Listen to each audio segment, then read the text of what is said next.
Good morning. അപ്പോൾ നമ്മുടെ ഇന്നത്തെ റെസിപ്പി എന്ന് പറയുന്നത് സാധാരണയിൽ നിന്ന് അല്പം വ്യത്യസ്തമായ ഒരു പായസം റെസിപ്പിയാണ് ട്ടോ. സാധാരണ നമ്മൾ ക്യാരറ്റ് പായസം ഒക്കെ ഉണ്ടാക്കാറുണ്ട്. ഇത് ക്യാരറ്റ് കാരമൽ റവ പായസമാണ്. അപ്പോൾ നിങ്ങൾ ഇങ്ങനെ ഒരു പായസം ഉണ്ടാക്കിയിട്ടില്ലെങ്കിൽ ഉറപ്പായിട്ടും ഒന്ന് ട്രൈ ചെയ്ത് നോക്കൂ, നന്നായിട്ട് ഇഷ്ടപ്പെടും. അപ്പോൾ എങ്ങനെയാണ് നമുക്ക് നമ്മുടെ ക്യാരറ്റ് കാരമൽ റവ പായസം തയ്യാറാക്കുന്നത് നോക്കാം. നമുക്ക് നമ്മുടെ ഇൻഗ്രീഡിയൻസ് നോക്കാം. ഞാനിപ്പോൾ ഒരു കപ്പ് ക്യാരറ്റ് ഗ്രേറ്റ് ചെയ്തത്, ഒരു കപ്പ് എന്ന് പറയുമ്പോൾ 240 ml കപ്പിൽ അമർത്തി അളന്നതാണ് കേട്ടോ, നന്നായിട്ട് പ്രസ് ചെയ്ത് അളന്നതാണ്. ഒരു കപ്പ് ക്യാരറ്റ് അത് ഗ്രേറ്റ് ചെയ്ത് വെച്ചിട്ടുണ്ട്. അതുപോലെ തന്നെ 1/4 കപ്പ് പഞ്ചസാര, എല്ലാം 240 ml കപ്പിലാണ് എടുത്തിരിക്കുന്നത്. 1/4 കപ്പ് പഞ്ചസാര എടുത്തിട്ടുണ്ട്. 1/2 കപ്പ് റോസ്റ്റഡ് റവ എടുത്തിട്ടുണ്ട്. റോസ്റ്റഡ് റവ എടുക്കുകയാണെങ്കിൽ നന്നായിരിക്കും, ഇല്ലെങ്കിൽ നമ്മൾ കൂടുതൽ സമയം റവ റോസ്റ്റ് ചെയ്യേണ്ടി വരും. പിന്നെ എടുത്തിരിക്കുന്നത് കാഷ്യൂനട്ടും റൈസിൻസും ആണ്. അത് നിങ്ങളുടെ ഇഷ്ടത്തിനനുസരിച്ച് എടുക്കാം, അളവ് പറയുന്നില്ല. പിന്നെ വേണ്ടത് നെയ്യാണ്. അതുപോലെ തന്നെ നമുക്ക് വേണ്ടത് 1.5 ലിറ്റർ പാല് തിളപ്പിച്ച പാലല്ല, തിളപ്പിക്കാത്ത പാലാണ് ഞാൻ എടുത്തിട്ടുള്ളത്. അപ്പോൾ നമുക്ക് ആദ്യം ഈ കാഷ്യൂനട്ട് റൈസിൻസ് ഒന്ന് ഫ്രൈ ചെയ്തെടുത്തിട്ട് ബാക്കിയുള്ള കാര്യങ്ങൾ ചെയ്യാം. അപ്പോൾ ക്യാരറ്റ് ഗ്രേറ്റ് ചെയ്യുമ്പോൾ ഗ്രേറ്ററിൻ്റെ വലിയ ഹോളിലൂടെ ഗ്രേറ്റ് ചെയ്യാം കേട്ടോ, അപ്പോഴാണ് നമുക്ക് പായസത്തിൽ കറക്റ്റ് ആവുക. അപ്പോൾ ആദ്യം നമുക്ക് കാഷ്യൂനട്ടും റൈസിൻസും ഫ്രൈ ചെയ്ത് മാറ്റാം. അപ്പോൾ നമ്മളൊരു പാൻ ചൂടാക്കാൻ വെച്ചിട്ടുണ്ട്. പാൻ ഒന്ന് ചൂടായി തുടങ്ങുമ്പോൾ തന്നെ നമുക്ക് നെയ്യ് ചേർത്ത് കൊടുക്കാം. ഒരുപാട് ചൂടാവേണ്ട പാൻ, എന്താണെന്ന് വെച്ചാൽ നമ്മുടെ നെയ്യും കൂടി ഒന്ന് ചൂടായി തുടങ്ങുമ്പോൾ തന്നെ നമ്മളിതിലേക്ക് കാഷ്യൂനട്ടും റൈസിൻസും ചേർത്ത് കൊടുക്കും. കാഷ്യൂനട്ടിൻ്റെ കളർ ഒരുപാട് അങ്ങോട്ട് മാറിപ്പോകുന്നതിന് മുന്നേ തന്നെ നമ്മൾ റൈസിൻസ് ചേർക്കണം. അപ്പോൾ നെയ്യ് ഒന്ന് ചൂടായി തുടങ്ങട്ടെ. അപ്പോൾ നമ്മുടെ നെയ്യ് ചൂടായിട്ടുണ്ട്. ഞാൻ കാഷ്യൂനട്ടും റൈസിൻസും ഒരുമിച്ച് തന്നെ ചേർത്ത് കൊടുക്കുകയാണ്. ഇതിനെ ഒന്ന് ചെറിയ ഫ്ലെയിമിൽ വെച്ചിട്ട് റോസ്റ്റ് ചെയ്തെടുക്കണം. കാഷ്യൂനട്ടിൻ്റെ കളർ അധികം മാറിപ്പോകാതിരിക്കാനാണ് ഞാൻ കാഷ്യൂനട്ടും റൈസിൻസും ഒരുമിച്ച് ചേർക്കുന്നത് കേട്ടോ. അപ്പോൾ ഇതൊന്ന് കുക്കായി വരട്ടെ, അതുവരെ നമുക്ക് വെയിറ്റ് ചെയ്യാം. അപ്പോൾ നമ്മുടെ റൈസിൻസ് ഒക്കെ കുക്കായി വന്നിട്ടുണ്ട്. കാഷ്യൂനട്ടിൻ്റെ കളർ മാറിയിട്ടില്ല. ഇത് നമുക്കിനി ഒരു ബൗളിലേക്ക് മാറ്റി വയ്ക്കാം. ഇതേ നെയ്യിൽ തന്നെയാണ് നമുക്കിനി അടുത്ത കാര്യങ്ങൾ ചെയ്യാനുള്ളത്. അപ്പോൾ ഞാൻ ഈ നെയ്യിലേക്ക് തന്നെ കുറച്ച് നെയ്യും കൂടി, നമ്മുടെ ക്യാരറ്റ് ഒന്ന് വഴറ്റിയെടുക്കാനായിട്ട് ഒരു 1/2 ടീസ്പൂൺ നെയ്യും കൂടി ചേർക്കുന്നുണ്ട്. ഇതിലേക്ക് നമ്മൾ ഗ്രേറ്റ് ചെയ്ത് വെച്ചിരിക്കുന്ന ക്യാരറ്റ് ചേർത്ത് കൊടുക്കാം. ഇനി ക്യാരറ്റ് ഒന്ന് കുക്കായി വരുന്നത് വരെ ഒന്ന് വഴറ്റി കൊടുക്കുക.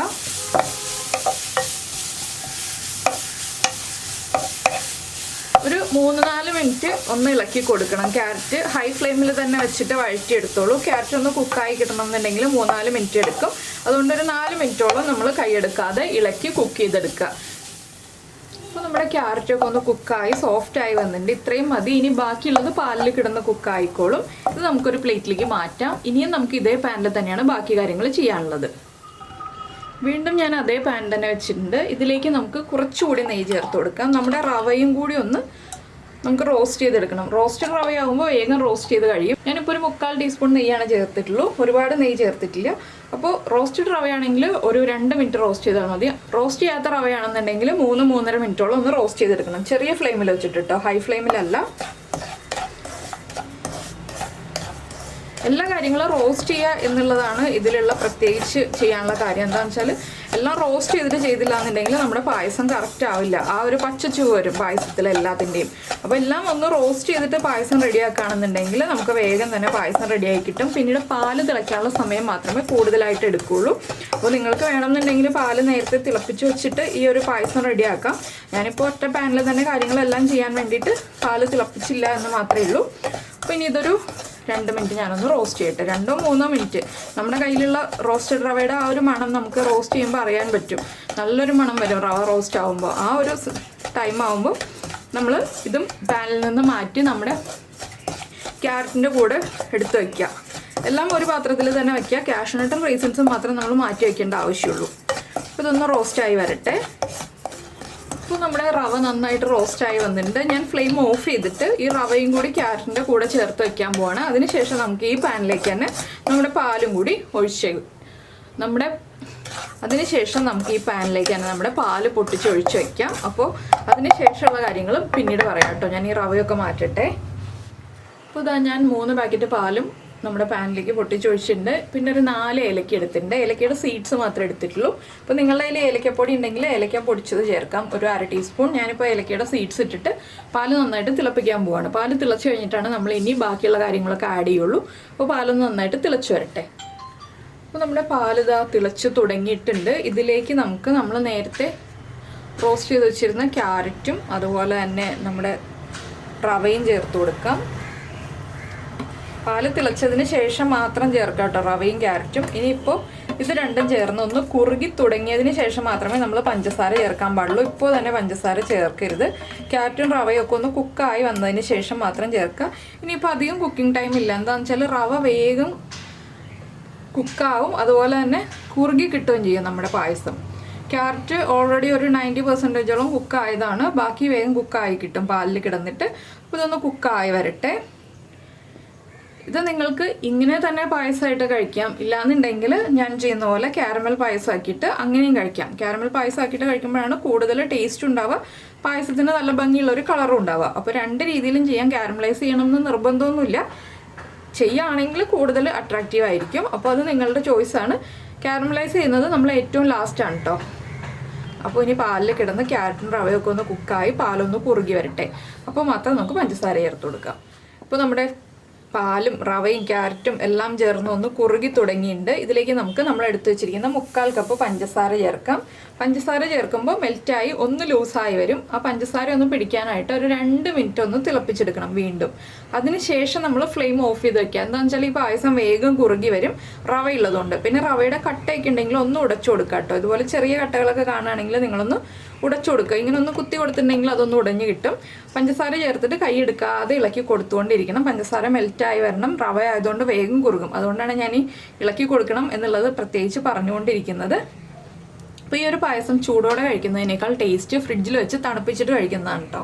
അങ്ങനെ കഴിക്കാനാണ് ഈ ഒരു പായസത്തിന് ടേസ്റ്റ് കൂടുതൽ. അപ്പോൾ നിങ്ങൾ മാക്സിമം തണുപ്പിച്ച് തന്നെ കഴിക്കുക. ഇല്ലെങ്കിൽ ഇളം ചൂടോടെ കഴിക്കാൻ നിൽക്കരുത്. റൂം ടെമ്പറേച്ചറിലായിട്ട് കഴിക്കുക. തൊണ്ടയ്ക്കൊക്കെ പ്രശ്നമുള്ള ആളുകളാണെന്നുണ്ടെങ്കിൽ. അപ്പോൾ എന്തായാലും എല്ലാവരും ഈ പ്രാവശ്യം ദീപാവലിയൊക്കെ വരുമ്പോൾ കുട്ടികൾക്ക് വൈകുന്നേരം കൂടുതൽ സ്വീറ്റ്സൊക്കെ കൊടുക്കുന്നതിന് പകരം ഈ ഒരു പായസവും കൂടിയൊക്കെ നമ്മുടെ സ്വീറ്റ്സിൽ ഉൾപ്പെടുത്തും. എളുപ്പമല്ല ഉണ്ടാക്കാൻ. അധികം സമയമൊന്നും വേണ്ട കേട്ടോ. വേഗം തന്നെ തയ്യാറാക്കാൻ പറ്റും. നമുക്ക് ആ ക്യാരറ്റ് വഴറ്റിയെടുക്കുന്നതും റവ ഒന്ന് റോസ്റ്റ് ചെയ്തെടുക്കുന്നതൊക്കെ കൂടുതൽ സമയം എടുക്കുള്ളൂ. പിന്നെ പാല് തിളപ്പിക്കുന്നത് അധികം ബുദ്ധിമുട്ടുള്ള കാര്യമില്ല. പാല് നമ്മൾ വെച്ച് കഴിഞ്ഞിട്ടുണ്ടെങ്കിൽ വേഗം തന്നെ തിളച്ച് കിട്ടും.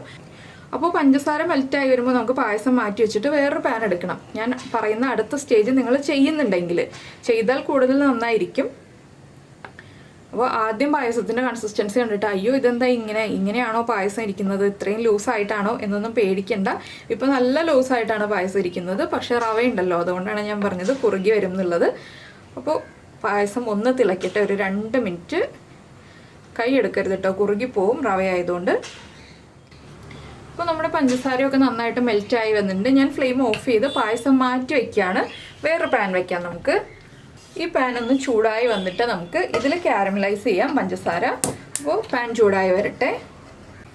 അപ്പോൾ നമ്മുടെ പാൻ ചൂടായി തുടങ്ങുന്നുണ്ട്. പാൻ നന്നായി ചൂടാവുന്നതിന് മുന്നേ തന്നെ നമ്മൾ പഞ്ചസാര ചേർക്കാം കേട്ടോ. ഞാനൊരു 1/4 കപ്പ് പഞ്ചസാര എടുത്തിട്ടുണ്ട്. ഇനി പഞ്ചസാര ഒന്ന് ചൂടായി കളർ മാറി വരട്ടെ. ഒരുപാട് അങ്ങോട്ട് കളർ മാറണ്ട. ചെറുതായിട്ട് കളർ മാറി തുടങ്ങുമ്പോൾ തന്നെ നമ്മൾ നന്നായിട്ട് ഇളക്കി കൊടുത്തു തുടങ്ങുക. ഇപ്പോൾ ഒന്ന് സ്പ്രെഡ് ചെയ്തിട്ടാൽ മതി, അല്ലാതെ ഇളക്കിയൊന്നും കൊടുക്കണ്ട. ഒന്ന് നന്നായിട്ട് ചൂടായി കഴിയുമ്പോൾ നമുക്ക് മെൽറ്റായി തുടങ്ങുമല്ലോ, അപ്പോൾ നമ്മൾ ഇളക്കി കൊടുക്കുക. ഇപ്പോൾ നമ്മൾ ഇളക്കി കൊടുക്കുകയാണെങ്കിൽ സ്പാറ്റിലയിലേക്ക് പഞ്ചസാര പിടിച്ചു വരും. അപ്പോൾ നമുക്ക് ഇളക്കി കൊടുക്കുന്ന ആ പഞ്ചസാരയുടെ 1/4 ഭാഗം സ്പാറ്റിലയിലേക്ക് പിടിക്കും. അതുകൊണ്ടാണ് ഞാൻ ഇപ്പോൾ ഇളക്കണ്ടെന്ന് പറയുന്നത്. ഒന്ന് കളർ ചേഞ്ച് ആയി തുടങ്ങുമ്പോൾ നമുക്ക് ഇളക്കി കൊടുക്കാം. ഇതിലേക്ക് വെള്ളമൊന്നും ചേർക്കണ്ട കേട്ടോ. വെള്ളമൊന്നും ചേർക്കാതെ തന്നെ നമുക്ക് ഈ കാരമൽ നമ്മുടെ പായസത്തിലേക്ക് ചേർക്കാം. വെള്ളം ചേർത്തിട്ടുണ്ടെങ്കിൽ കൺസിസ്റ്റൻസി വീണ്ടും മാറും. അതുകൊണ്ടാണ് വെള്ളം ചേർക്കണ്ടെന്ന് പറയുന്നത്. ഈ പഞ്ചസാര മെൽറ്റ് ആകുമ്പോൾ ഞാൻ പറയാം എങ്ങനെയാണെന്നുള്ളത്. അപ്പോൾ ഇത് നമ്മുടെ പഞ്ചസാര മെൽറ്റായി തുടങ്ങി. ഇനി നമുക്ക് പതുക്കെ ഒന്ന് ഇളക്കി കൊടുത്ത് നമുക്ക് വേണ്ട കളറിൽ, ഡാർക്ക് കളർ ആക്കണ്ട. ഡാർക്ക് കളർ ആക്കിയിട്ടുണ്ടെങ്കിൽ കയ്പ്പ് വരും.